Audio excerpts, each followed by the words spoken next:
राजस्थान के कांग्रेसियों के लिए सावन का महीना अच्छी खबर लेकर नहीं आया है। गाड़ी घोड़े बंगले के लिए टकटकी लगाए कांग्रेसी कार्यकर्ताओं और पौने 2 साल से मंत्रिमंडल में शामिल होने की आस में बैठे विधायकों के लिए निराशा भरी खबर है। कहा जा रहा है कि राजस्थान के मुख्यमंत्री अशोक गहलोत ने इस बार दिल्ली दरबार में अंगद का पांव रख दिया है।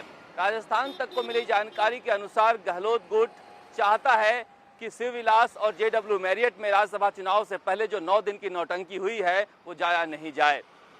दरअसल अशोक गहलोत का गुट यह चाह रहा है कि राजस्थान में किसी भी तरह के फेरबदल होने से पहले प्रदेश कांग्रेस अध्यक्ष के पद पर फैसला हो जाए, उस पद पर जिस पर राजस्थान के उप मुख्यमंत्री सचिन पायलट लंबे समय से बैठे हैं। ये कहा जा रहा है कि गहलोत गुट ने दिल्ली दरबार को साफ कर दिया है कि जिस तरह से राज्यसभा चुनाव से पहले जो कुछ हुआ उसे लेकर जिम्मेदारी तय होनी चाहिए। हालांकि कहा तो ये जा रहा था कि सरकारी मुख्य सचेतक एसओजी में गए हैं, अब एटीएस में जा रहे हैं, एंटी करप्शन ब्यूरो को लिखे हैं, पुलिस जांच करेगी, सब कुछ दूध का दूध और पानी का पानी हो जाएगा। लेकिन अब कहा जा रहा है कि चूंकि इसमें कुछ कांग्रेसी मिले हुए हैं, इसलिए सरकार और पार्टी की बदनामी नहीं हो, इसलिए पूरी जानकारी कांग्रेस आला कमान को दे दी गई है और उन्हें फैसला लेना है। उस फैसले के बाद ही गहलोत गुट इस मूड में है कि आगे की कोई कार्रवाई हो।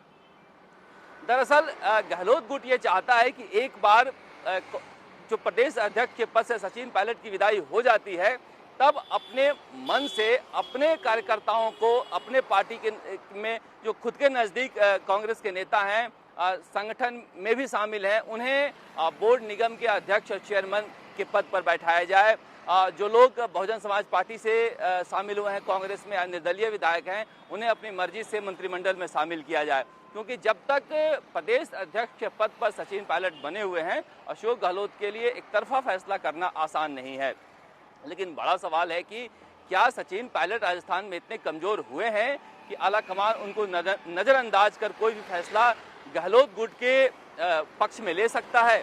क्योंकि जिस तरह से ज्योतिरादित्य सिंधिया गए हैं मध्य प्रदेश में, ऐसा लगता नहीं कि कांग्रेस आला कमान सचिन पायलट जैसे नेता को खो देने के मूड में है। इसीलिए ऐसा लग रहा है कि फिलहाल जो राजनीतिक नियुक्तियां होनी थी वो नहीं होने जा रही है, जो मंत्रिमंडल में फेरबदल होना था वो नहीं होना जा रहा है। हालांकि कांग्रेस का एक वर्ग है जो गहलोत गुट का, वो इस तरह की खबरें छपवा रहा है और फैला रहा है कि कोरोना की वजह से मंत्रिमंडल में विस्तार टाला जा रहा है, राजनीतिक नियुक्तियों को टाला जा रहा है। लेकिन असल वजह यह है कि अशोक गहलोत का गुट चाहता है कि सचिन पायलट की पहले प्रदेश कांग्रेस अध्यक्ष पद से विदाई हो जाए, उसके बाद ही कोई काम हो।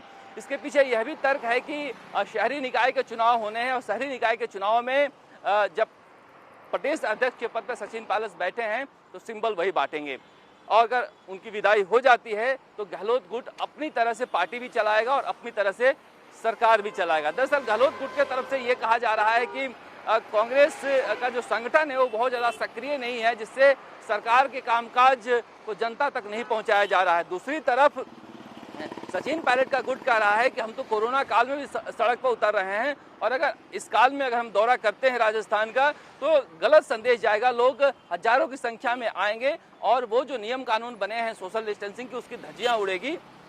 ऐसे में ये कहना गलत है कि संगठन सक्रिय नहीं है। ये बड़ी दिलचस्प एक प्रथा शुरू हो गई है इस सरकार में कि गहलोत गुट की तरफ से सचिन पायलट के बारे में आला कमान को दस्तावेज भेजे जाते हैं और सचिन गुट के तरफ से भी आला कमान को अशोक गहलोत गुट के खिलाफ दस्तावेज भेजे जाते हैं। यानी अभी जो कांग्रेस का आला कमान है राजस्थान की राजनीति को लेकर दस्तावेजों को पढ़ने में ही वक्त लगा रही है, अभी फैसला होने नहीं जा रहा है। इसीलिए कहा जा रहा है कि ये जो जुलाई के महीने में एक बड़ा इंतजार था कि राजनीतिक नियुक्तियां हो जाएंगी, मंत्रिमंडल में फेर बदल हो जाएगा, उसे कहा जा रहा है हो सकता है कि अक्टूबर नवंबर तक जाए। क्योंकि जिस तरह की बातें हो रही हैं कि एक बार फैसला हो जाना चाहिए, क्योंकि राजस्थान में 2 गुट बनने से, 2 पावर सेंटर बनने से नुकसान हो रहा है सरकार को, और ये बात गहलोत गुट जो है लगातार आला कमान को बता रहा है। एक और बात कही जा रही है कि जिस तरह से पार्टी धड़े में बटी हुई है और उससे सरकार और संगठन के बीच तालमेल नहीं हो पा रहा है। हालांकि इसके पक्ष में जो पायलट गुट है वो तर्क दे रहा है कि पिछली बार चंद्रभान जैसे नेता कांग्रेस अध्यक्ष पद पर काबिज थे और वो अशोक गहलोत के साथ थे, जिससे एक गलत परंपरा बनी सरकार और संगठन के बीच। तो इस तरह का तालमेल हो गया कि संगठन सही ढंग से काम नहीं कर पाई। ऐसे में अगर संगठन में कोई मजबूत नेता होता है और सरकार में कोई मजबूत नेता होता है तो ये पार्टी के लिए अच्छी बात है और पिछले जो उपचुनाव हुए हैं उसमें रिजल्ट अच्छा देखने को मिला है। लेकिन कुल मिलाकर इसका असर ये है कि जो कोऑर्डिनेशन कमेटी कांग्रेस आला कमान ने राजस्थान में राजनीतिक नियुक्तियों को देने के लिए बनाई थी उसकी बैठक नहीं होने जा रही है। सूत्रों के अनुसार जो जानकारी मिली है, गहलोत गुट ने इस कोऑर्डिनेशन कमेटी की बैठक होने से ही मना कर दिया है, क्योंकि वो चाहते हैं कि इस बार फैसला आर्या पार का हो जाए। राजस्थान तक के लिए जयपुर से शरद कुमार।